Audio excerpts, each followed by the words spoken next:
ఇక విద్యుత్ శాఖ మాజీ ఏడీ అంబేద్కర్ కస్టడీకి ఏసీబీ కోర్టు అనుమతిచ్చింది.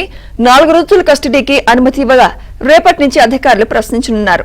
ఆదాయానికి మించిన ఆస్తుల కేసులో అంబేద్కర్ అరెస్ట్ అయ్యారు.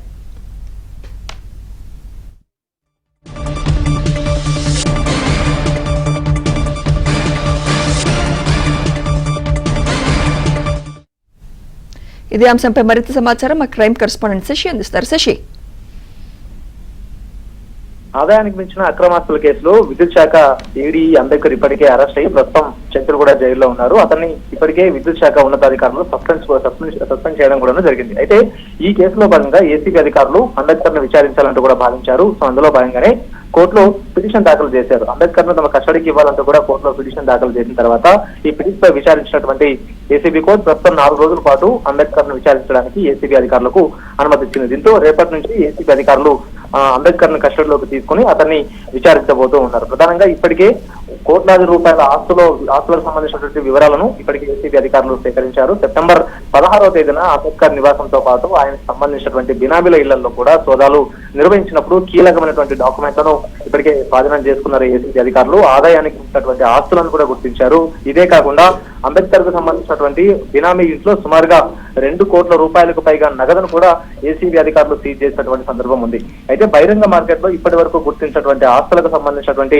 విలువ సుమారుగా 200 కోట్లకు పైగా ఉంటుందంటూ ఇప్పటికే ఏసీబీ అధికారులు అంచనా వేస్తున్నటువంటి సందర్భం. సో ఇవన్నీ ఆస్తులన్నీ కూడా అంబేద్కర్ కు ఎలా సమకూరాయి, ఏ విధంగా ఇవంతా సంపాదించాడు, అయితే ఆయన విధుల్లో చేరినప్పటి నుంచి ఇప్పటి వరకు ఆయనకు సంబంధించినటువంటి అన్ని అంశాల మీద కూడా ఈ కస్టడీలో భాగంగా ఏసీబీ అధికారులు ఆరా తీయబోతున్నారు. అయితే ఏసీబీ అధికారులు సోదాలు నిర్వహించినటువంటి సందర్భంలో అంబేద్కర్ కు సంబంధించినటువంటి ఇళ్లను హైదరాబాద్ తో పాటు వివిధ ప్రాంతాల్లో గుర్తించారు. తర్వాత ప్రాపర్టీలను కూడా గుర్తించారు. ఒక ప్రభుత్వ ఉద్యోగిగా ఉంటూ ఒక కెమికల్ ఫ్యాక్టరీని ఏర్పాటు చేశారు. ఆ కెమికల్ ఫ్యాక్టరీలో అంబేద్కర్ డైరెక్టర్ గా కూడా కొనసాగుతున్నట్టుగా ఏసీబీ అధికారులు గుర్తించారు. అయితే ఇదంతా కూడా నిబంధనలకు విరుద్ధం.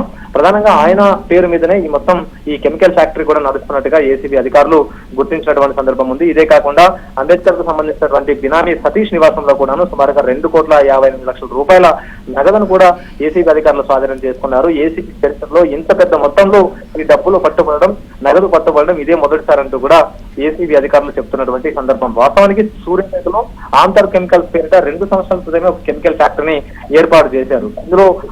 ఇందులో కెమికల్స్ తయారు చేయడంతో పాటు ఇథనాల్ తయారీ కూడా జరుగుతుంది. దీనికి ఈ కంపెనీకి డైరెక్టర్ గా వ్యవహరిస్తూ ఉన్నారు. అయితే ఇంకా మరొక విషయం, ఇందులో కీలకమైనటువంటి అంశం, ప్రధానంగా ఏడీఈ హోదాలో అంబేద్కర్ కొనసాగుతూ ఉన్నారు. సో ఇదే నేపథ్యంలో కాంట్రాక్టులు కూడా ఆయన చేతుల మీదుగానే కొనసాగుతూ ఉంటాయి.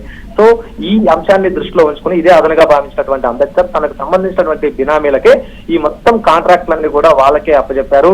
తర్వాత వాళ్ళ చేతనే ఈ పనులన్నీ చేయించుకుని అనంతరం తాను లబ్ధి పొందినట్టుగా ఏసీబీ అధికారులు గుర్తించారు. సో ఏసీబీ అధికారులకు సంబంధించినటువంటి ఈ సోదాలు జరగడానికన్నా ముందే అంబేద్కర్ కు సంబంధించిన అంశంపై విజిలెన్స్ విచారణ కూడాను గతంలో జరిగినట్టుగా తెలుస్తోంది. గతంలో జిహెచ్ఎంసీ ఏఈగా అంబేద్కర్ పనిచేశారు. తర్వాత పటాన్ చెరువు డిస్కమ్ లో కూడాను ఆయన పనిచేశారు. ఇక గచ్చిబౌలిలో కూడాను పనిచేసి అధిక మొత్తంలో అక్రమ ఆస్తులు గచ్చిబౌలి పరిధిలోనే ఆయన కూడబెట్టినట్టుగా ఇప్పటికే పోలీసులు గుర్తించారు, ఏసీబీ అధికారులు గుర్తించారు. అయితే ప్రధానంగా ఐటీ కారిడార్ లో హైరైజ్ బిల్డింగ్లు ఈ మధ్య కాలంలో ఎక్కువగా నిర్మితం అవుతూ ఉన్నాయి. ఇలాంటి సందర్భంలో వారికి విద్యుత్ కనెక్షన్లు ఇవ్వాల్సినటువంటి అవసరం ఉంటుంది. అనుమతులు కూడాను ఏడీఈ హోదాలో ఉన్నటువంటి అంబేద్కర్ ఇస్తూ ఉంటారు.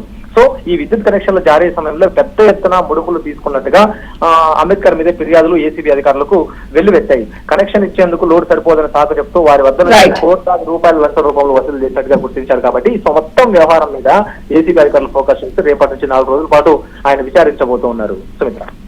Right, thank you Shashi.